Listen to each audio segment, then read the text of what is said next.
Today we're driving a 2012 Tesla Model S 85 kilowatt hour battery.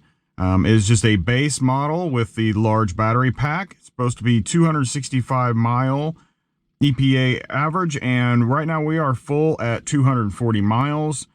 That's part of the way that it was being driven at the dealership. And today we are going to do a little driving and let you guys see a little bit about this car. We will take a look at the outside. Very nice looking car. It's been well kept. It looks like it's black, but it's actually not. It is Monterey blue, and that is a very, very dark blue. I haven't seen any major issues with this car so far. I haven't seen any paint defects, any paint peeling, anything like that. It all looks pretty good. It does need a little bit of cleaning on the wheels. The handles still pop out really well, so I don't know if any of those had been replaced at some point in time.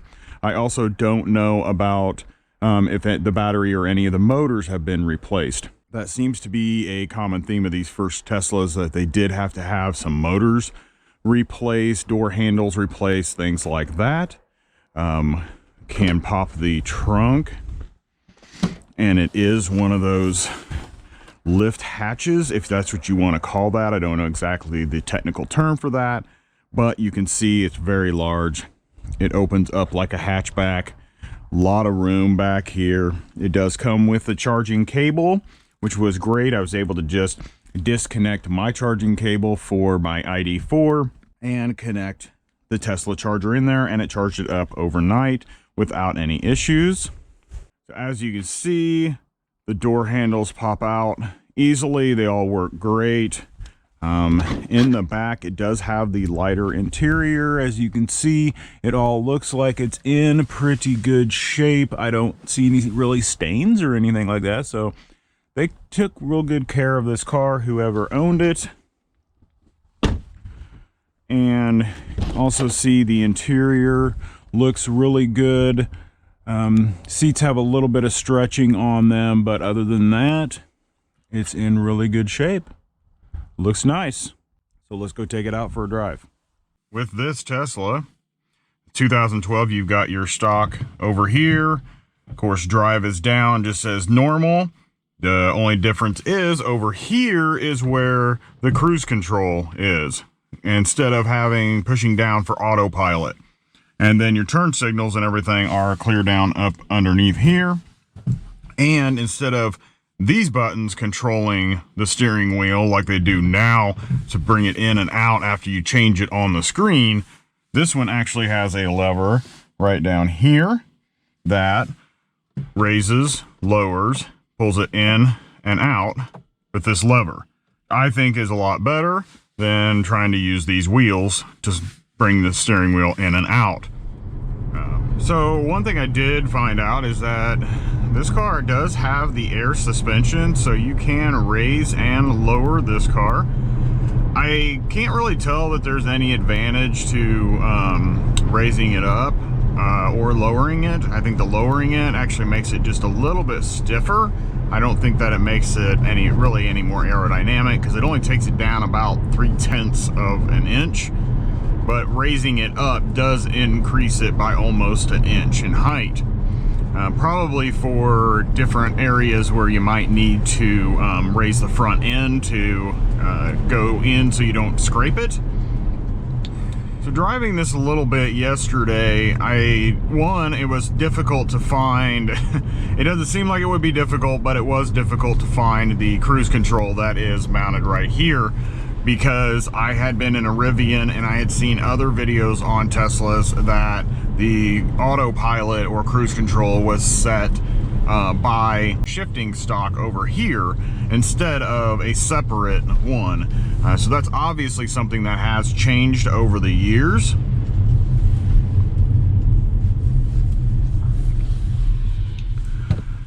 But other than that, this car rides great. I'm not hearing any you know, I have normal noises or creaks or anything like that for a 10-year-old Tesla. It drives great. It's really smooth. Haven't had any issues other than I did notice that it does say to service the low voltage battery because software needs to be updated and the low voltage battery needs to be replaced to be able to do that. So apparently the battery is at a weak enough state that doing a software update and powering the system for that update, the battery's not going to be strong enough and it's probably going to kill the battery in the process, so it wants a stronger battery in there. But we will let the dealership worry about that. The steering wheel does have a little bit of a softness to it. Nothing like crazy like we feel now. I think a lot of them now are really soft and comfortable. The steering wheel seems kind of large for what I'm used to in some other vehicles, but that's just the changing of the times, I'm guessing. The screen over here, the navigation, for whatever reason, won't navigate me anywhere. No matter what I pick, I can do search, I can click my home, and it just tells me where my home is. It doesn't actually... Yeah, just tells me where my home is. It doesn't actually give me directions on to get there or give me even an option to get directions to go there. I punched in a couple different businesses yesterday and it did the same thing. It would just give me a phone button to call them on the phone or a website button to connect to the website, but wouldn't actually navigate me there. So I'm not sure if that has something to do with the software update. But it is a little bit annoying, so that is why I have my phone app on to get us to the destination that we're headed to. There is a little bit of a vibration or buzzing coming from somewhere in the dash area. We are on a rougher road. You probably can hear a little bit more road noise right now. It's more of a rock road, as you probably see out the windshield. That's kind of how our country roads are. But it, other than that, it's not overly loud in here compared to some other vehicles that I have been in, even newer vehicles that I've been in. So that is a plus. They did a good job with sound deadening in this car, and I know that they have increased that over the years and made it even quieter inside with double pane glass and things like that. So I generally drive at 58 miles per hour, and that's usually where I like to stay. It's good for efficiency, it's good for your time. You're not overworking the car, but you're also going a little bit faster than speed limit to keep up with traffic. Usually don't have too many issues. So from what I can tell on menu, you can control the fan speed, you got temperature, your display brightness, recent calls and contacts, so that's all I see on there.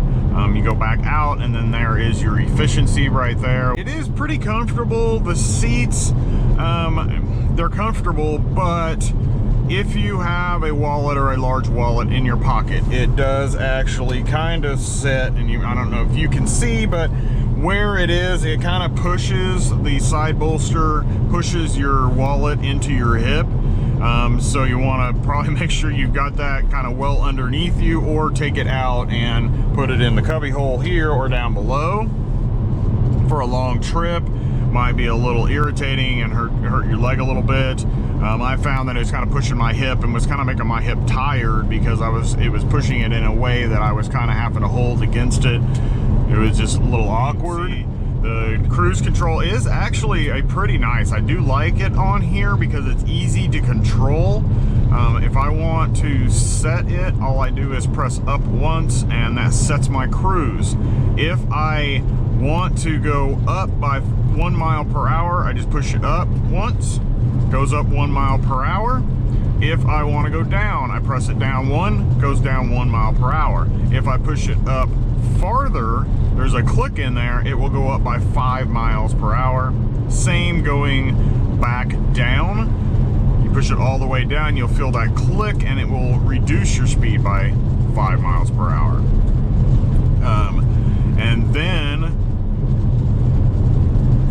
pulling it towards you sets it and resumes. So it'll resume what speed you are at. If you push it forward, it kicks it off. So then I can just pull it forward, it resets it back to the speed that we were at, and everything's all good. So this is all soft leather material. It's really nice. This is this is a softer plastic, so that's pretty nice. I like that. It's kind of awkward, the door handle right here. It kind of threw me off for a minute, and then to open the door, use this handle right here. All of your window buttons are all down here below, so you can see. All right, turn and get onto the highway. One thing that I did notice, and I'm gonna do this real quick. So you have to be at least 15 miles per hour to turn on the cruise control. And once you do, this is how slow that it accelerates when you put it on cruise. It does not accelerate very quickly at all. You know, once it gets to a little bit higher, then it kind of picks up speed a little bit more. But yeah, it is not very quick on the accelerating on the cruise. So that you're going to want to get up to speed and then set instead of clicking the cruise and letting it get itself up to speed. I have really enjoyed driving this car. It's really, like I said, it is comfortable. The suspension is good. It's tight. It's a little stiff, but not overly stiff. This is something that I could see driving every day. Especially at the price point. You know, this car, as you can see, has 82,916 miles on it, and right now it is for sale at Heller Ford for right around 30,000. So you want to make sure you give them a call. I will have their info up in the corner of this video. I thought it was pretty cool to see this car, see what it looked like previously, and you guys can compare it to the 2022s now and how much things have changed. That's all I've got for you guys. I will see you in the next one.